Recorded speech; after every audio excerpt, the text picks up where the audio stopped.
Are you ready to change your habits, sculpt your destiny, and light up your path to greatness? Welcome to the epicenter of transformation. This is Mick Unplugged. We'll help you identify your because, so you can create a routine that's not just productive, but powerful. You'll embrace the art of evolution, adapt strategies to stay ahead of the game, and take a step toward the extraordinary. So let's unleash your potential. Now, here's Mick. Ladies and gentlemen, welcome to another episode of the Mick Unplugged podcast, where we delve beyond the surface of why to uncover the profound because that fuels our quest and defines our legacies. Today, we're honored to host a remarkable individual whose life is a testament of adaptation and resiliency. From catching passes on the football fields of the NFL to navigating new challenges beyond the gridiron, he embodies the spirit of transformation and tenacity. His journey from All-American tight end at East Carolina University to a life of impactful leadership off the field is nothing short of inspiring. Get ready to be moved. Get ready to be motivated by my friend, Carlester Crumpler Jr. Carlester, how you doing, brother? Doing well, Mick, and yourself? Thanks for having me on. Man. I'm doing great. Man, this is crazy, right? So, your younger brother, Algie, is one of my really good friends. I met you when I was at Carolina, and I can say this now, and I mean this from my soul. The first time I saw you, I didn't know a human being could be as big and powerful as Carlester. I don't know about powerful. I remembered working out with you guys. I think my brother was a freshman. Dre Bly was there, and I was just kind of doing some laps with you guys. And he said, "Come on, old man." I was just kind of like taking it easy on you guys. And then I decided I would turn it up just a little bit. And, it's amazing to see how a lot of the guys that were on the teams that my brother played with, how they transitioned once they left Carolina and, played in the NFL and done other great things, both personally and professionally. So definitely inspiration. You were that for me. And I mean that from my soul, man. You've been an inspiration. You were someone I looked up to when I was in college, listening to you and Algie talk after some of your games and how you're inspiring him, not in football, but just in life to keep going and to always prepare yourself to be the best version of yourself. Those are things that stuck with me. So I wanted to personally tell you, thank you for those conversations, man. Well, I definitely appreciate that. We've had some big shoes to fill, footsteps to follow in my dad and the things that he did athletically, and just in life in general. But it's interesting how, a lot of our conversations rarely have ever been about football. Right. It's really been about life, the responsibilities that we have to show up as men, as husbands, as fathers, as leaders, as servants. And I think a lot of that just really goes back to the roots that start, with our parents, but it even goes, far back to our grandparents as well. I love it. So, on our podcast, we talk about looking deeper than why. Like, I love Simon Sinek's start with why, but I think your because is kind of what fuels us, right? Like, we almost always can identify someone's why, but it's that because, it's that driving force that really separates, I'm going to say, the good from the great and the great from the elite. For you, what is your because, or what's one of your becauses that's fueled you to dedicate your life both on and off the field? Yeah, and I appreciate that question, and I love that shift to take things a little bit deeper beyond just the why. And I think when you get beyond the why into that because, it really opens you up not for honesty or transparency, but actually vulnerability, right? And there's risk associated with that and allowing people into that space of what drives you and motivates you. But I always kind of felt like football was going to be a part of my life. It wasn't aspiring to be a pro football player, but just loved the idea of competing and being with my friends. Right. Just that competitive drive was forged, my early years, and, the pickup ball that you play, with the other neighborhoods. Right. And, you go home with the scrapes and you cry a little bit, maybe even got ridiculed, some, but I just grew up with such a distinct name that was just, it wasn't Rodney, wasn't Michael, wasn't Adam, it was Carlester. And typically when people said my name, they would stop because of, I'm named after my father. Right. And, I think in many ways, just what he represented was greatness in so many different things. And so for me, it's just really about that drive to live a purposeful and meaningful life, a life that actually means something. And it's just interesting that, several years ago, I had an opportunity to do an exercise of, what does Stephen Covey say? The second habit, begin with the end in mind. That's right. And the exercise is to write your own obituary.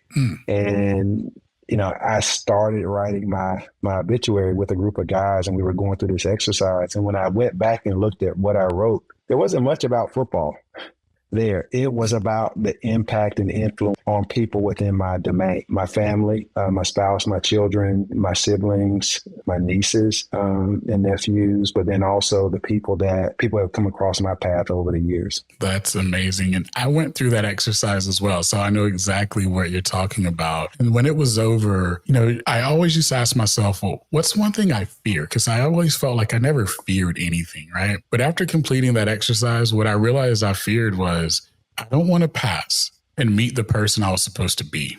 And that was always, since that moment, that's been a driving factor for me, right? Like, and I know you're very spiritual as well. Does that resonate with you at all? Right? It's like when you pass, like, what if you met the person you were supposed to be? And that's what pushes me forward every day, is to be that better version, because I don't want to meet the person I was supposed to be. Yeah, well, yeah, that's deep. One of the things that me and my brothers, we're all going through right now and have been over the past, 5 months now, or 4 or 5 months now, is just grieving the loss of our mom. And I had to write her obituary. First draft took me 6 hours. Wow. 6 hours. And I spoke about that at her funeral. And I just said, to the elders in the room, I said, do your children a favor and at least write something down on paper, just so, because that was a task, because it's like, how do you honor the life and legacy of someone who has not only given and poured out so much of herself to her family, but so many other people. When we talk about legacy and impact and influence, my mom's life example, it took on a new meaning for me. And I've grown I've always loved my mom. Right. And appreciated what she's done. But I could see where there are some aspects of what she brought and gave that I did not value or appreciate as much. And there's lessons that I'm learning today, and I'm getting it in a way that's really driving me and motivating me in a way that's just different than anything that has ever driven or motivated me, in my life. Because what I shared, at her homegoing service was, my mother was rich in relationships. That was her currency. Right. That was her currency. And, there were some guys that you played ball with, my brother did. And they came and visited in Charlotte and in Wilson. And you could just see it on their faces. And it's just like, I didn't know my mom still stayed in contact with a lot of these guys, through text, through email, through voicemail, and everything. And she was a big encourager. She was. Right? She was a mom to many. She was a mom to many. And her nickname was Mama Crump. Right. That's who she became known as. And she loved that role, but that role was just who she was. She wasn't trying to do anything. She was just being the fullness of who God had made her to be. That's right. So you've talked about learning some things about yourself since that moment. What are some of the things that you've learned about you in the last 4.5 months? Well, I am my mother's son, in many ways, but, I've been so driven, and a big, big into performing. I think so much about the life of an athlete, and even someone in sales is about performance-based acceptance. That's right. Right. And that's just something that I've really been challenged by over the years, because I just feel like I have to do, and not, didn't really know or understand what it meant to just be. Right. That's just different. And, my brother and I had a conversation the week that we were trying to get my mom's affairs squared away. And my brother can be pretty tenacious and spirited, but I don't think he's ever seen me as locked in as I was that week. Mm-hmm. And even he said that I had done more than enough. Wow. And I kind of get emotional when I think about it, because it was a powerful conversation that just between two brothers who love each other, dearly, but I don't think we've ever had that kind of dialogue. Wow. With one another. And I just said, look, I just want to honor Mom's life and legacy and make sure that we send her off the right way. And he was just like, you know what, you've done more than enough. But the thing that really sparked that conversation was, Mick, that we went to visit my dad briefly before we went to the funeral home. And my dad just looks at me, and I'm exhausted, right? Mm-hmm. I'm just exhausted, and mentally and emotionally just exhausted. And he looks at me, and my dad's never called me a name in my life. And he called me a bulldog. Mm. And I'm just looking at him, like, just so perplexed, like, well, what? What is, and he looks at me and he goes, you're just powering this thing on through, ain't you? And I go, yeah. Right. Yeah. And I just, that's who I am.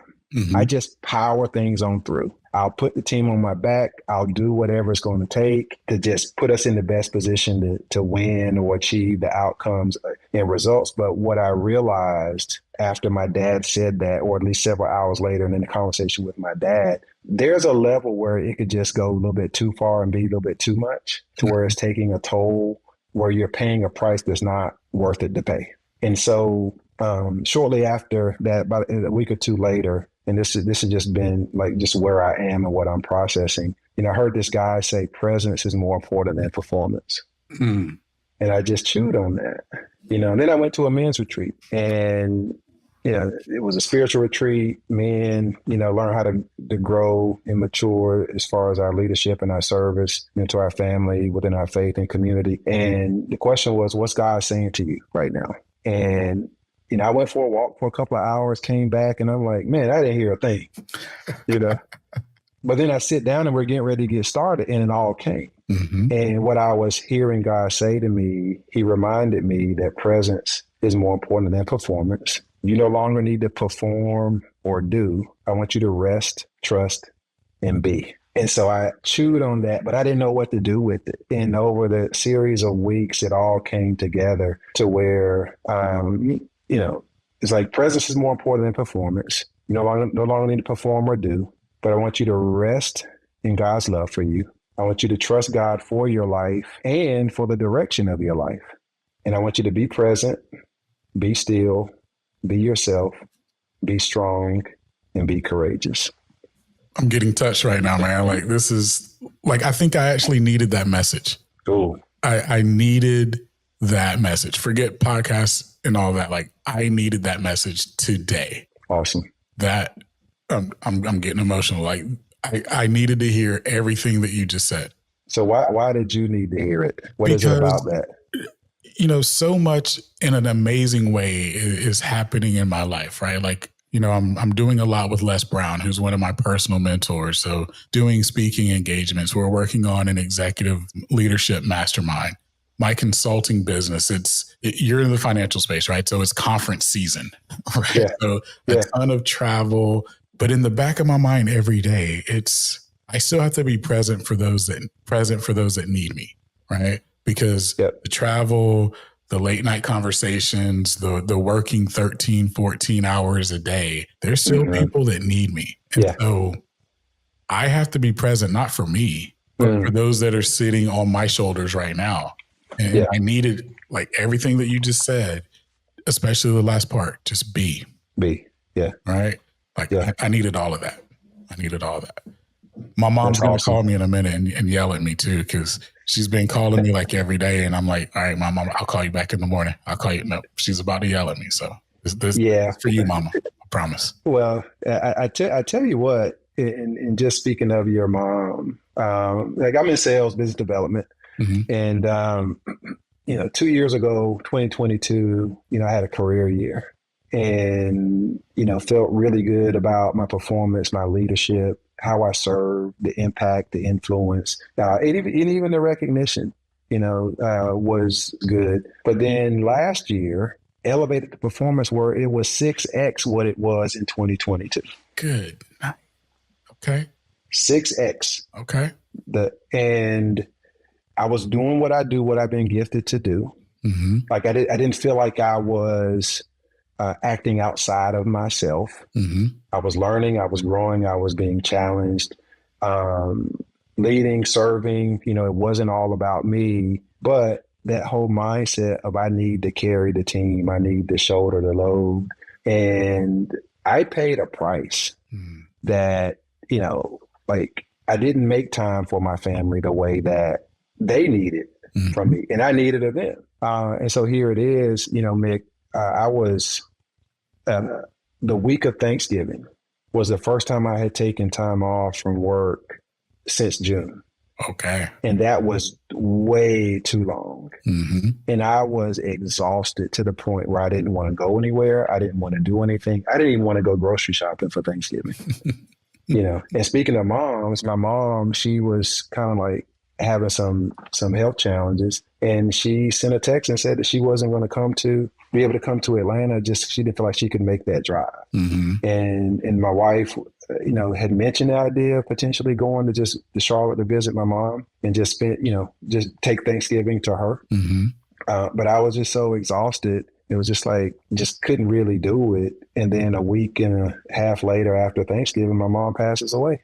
Yeah. And I missed out on an opportunity. I fortunately was able to talk to my mom, a day and a half before she passed. My brother was with her, and that, was a different challenge in and of itself. But just the way things, played itself out, I have a greater appreciation for like making the most of the opportunities that are right in front of you.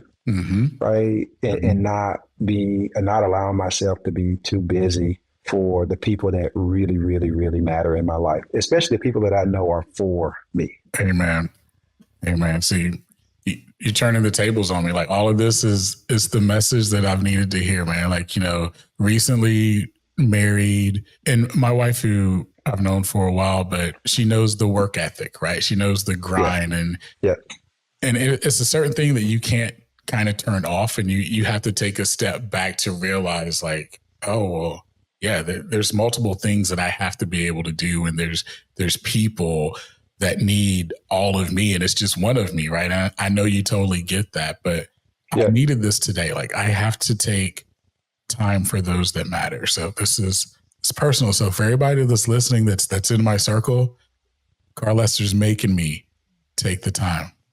I promise. Yeah, well, we talked about the because, I have a purpose statement that I'm still chewing on as far as what does that look like lived out.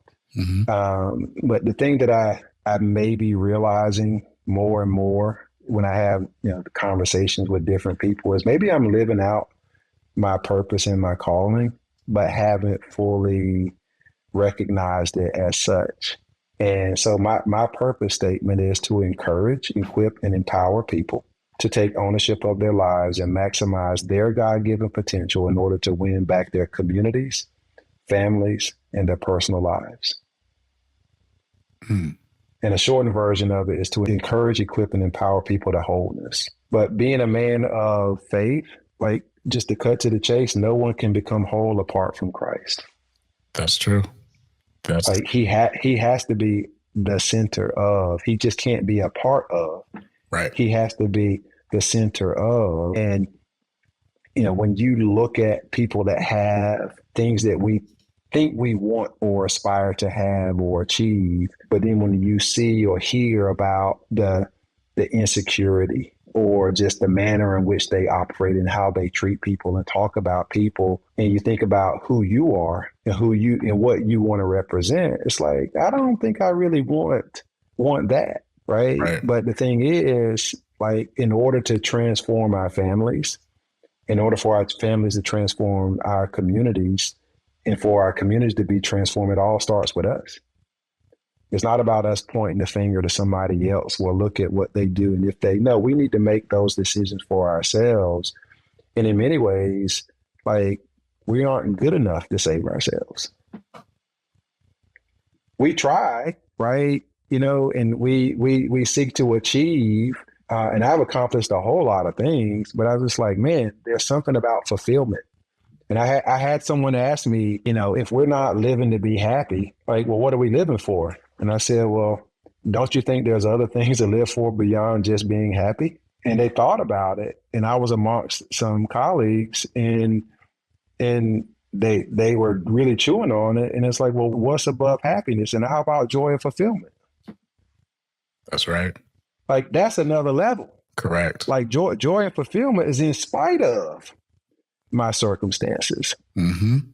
Right. And so here it is, when I look at the work that you're doing and the impact and the influence that you're having and the people that are within your domain, mm-hmm. right? Like God has gifted you. He's given you the ability to not only make wealth, but also the ability to lead and serve in a way that has transformative impact and influence on people. You're not motivating people. Mm-hmm. Like, you're transforming people's lives, beginning with their hearts and their minds based on the work that you're doing. And so that's what I really get excited about every time I get a chance to listen to, a podcast. And I'm jealous and envious that you get a chance to spend time with Les Brown. Oh, well, we can make this happen. He lives in your area, so we can totally make this happen. And awesome. Another thing, and I was writing this down, Carlester needs a podcast too, because the things that you're saying to me, I know I needed to hear this today. And I know there are listeners on this line now that are like, oh, that's what I needed. That's what I needed.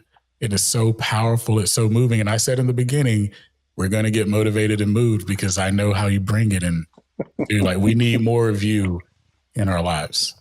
And I mean that. Thank you. I really mean that. So thank you.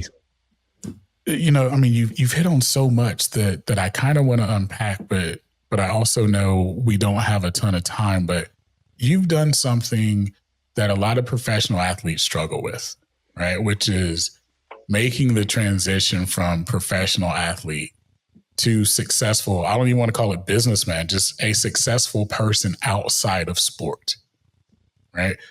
What was that journey like for you? Because you did it, but I guarantee it wasn't easy day one, year one, right? Like, you almost had to redefine or refine your because. That was hard. And I was listening to the podcast with Marcus Ogden, mm-hmm. And he talked about, having been married and divorced. Well, here it is, when my football career ended, I ended up going through a divorce. Mm-hmm. And it's not something that I've talked a lot about, but it really had a really big impact on me. And I felt like I had a scarlet letter on my forehead, that big D on my forehead, because it's not something I ever envisioned for myself. Mm-hmm. Right. And my parents divorced when I was in college, and I just know the impact that had on me.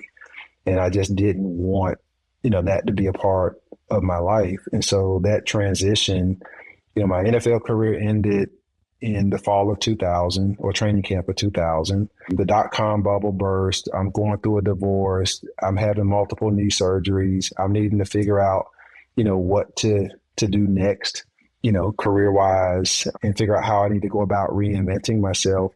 And it was a process, and it took a lot of time, and I got a lot of help. And I ultimately went back to North Carolina, went back to ECU, and got my MBA. And that was an opportunity for me to press reset, and get the love and support of family and friends, because I felt like I got beaten up, chewed up, spit out, right? And but it led me down a path to where I had just followed in my father's footsteps by playing in the NFL. Then I transitioned to following in my mother's footsteps by going into banking. And so it's a long story. It's probably another discussion, or maybe I can talk about it on my own podcast. Absolutely.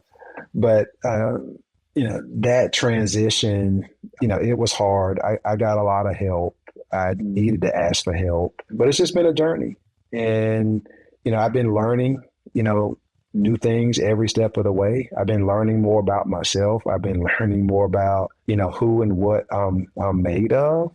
And here it is. If I, had to use one word to sum up my life, it would be overcomer. Love it. Because nothing's been handed to me. I've had to earn it.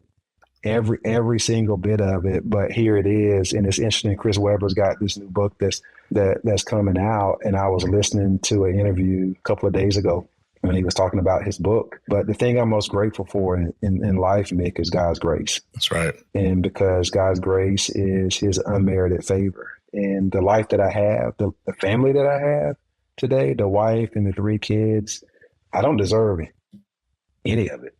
But God has been willing to be gracious and merciful for me. And he reminds me that he has a great purpose and plan for me that he wants me to carry out. It's just a matter of me, responding to that call on a day-to-day basis. There you go. Well, I will tell you, you do deserve it, because God doesn't give us anything that we don't deserve. So you definitely deserve it, brother, for sure. Thank you. Thank you. Sure. All right. So let's get the people out of here on this.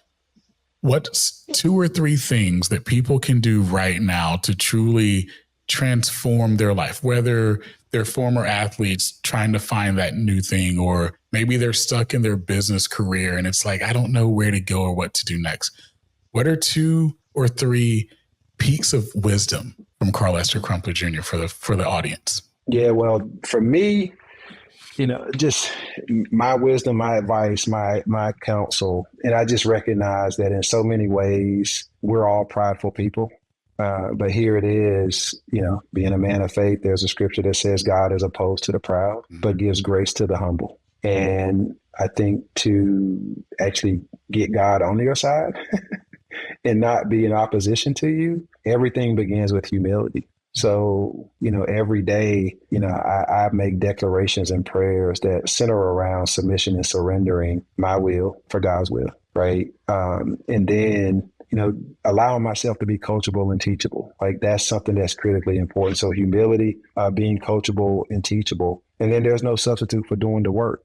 Right? There's no such thing as a handout that's going to empower you. And the reason why my purpose statement has more to do with empowering, it doesn't say enable, it says empower. And when you're empowered, you're able to take something and carry it forward. Mm-hmm. But if you're wise, you see not only responsibility, but also the opportunity to bring others along in the process. Because at the end of the day, it's not about you. That's right. It's not about me. That's right. Right. And I haven't made all the right decisions. Right. I've made plenty of mistakes. Mm-hmm. Right. I have made plenty of dumb, poor, stupid decisions. Let's just call it what it is. Right. Right. But for some reason, God has been willing to be gracious and merciful to me. And when I think about the grace that's been extended to me and what I have today, everything that I do in response to that understanding is just being done out of gratitude. That whole posture of gratitude. And then, the last thing is, whatever you do your work as if you're doing it for the Lord. And that in and of itself is about bringing an attitude and effort that exemplifies excellence. So I encourage my kids to do your best and finish. Mm-hmm. And I encourage my kids to be great today in your attitude and your effort. I love it. But here it is. While those are messages that I communicate and convey to my children, they're also messages that I communicate and convey to myself. To yourself, right? Because I need to be the model. I need to be the example. And one of the biggest things I abhor is being called a hypocrite. Like, that is something that I do not. Right. Like, that's offensive to me. It's for me to not be a representation of the things that I say or that I encourage other people to do. I love it. I love it. So many drops of wisdom on this episode. You better start your own podcast. You better the world needs this. The world needs this. Or we're gonna do a podcast together or something, but the world needs this, I promise you. I've been so touched personally by our conversation today that I'm leaving this episode a better man and a better human being because of your inspiration today. That's awesome. And I mean that. That's awesome. Thank you. I appreciate you for coming on. And for everyone listening, remember, your because is your superpower. Go unleash it. Thanks for listening to Mick Unplugged. We hope this episode helps you take the next step toward the extraordinary and launches a revolution in your life. Don't forget to rate and review the podcast, and be sure to check us out on YouTube at Mick Unplugged. Remember, stay empowered, stay inspired, and stay unplugged.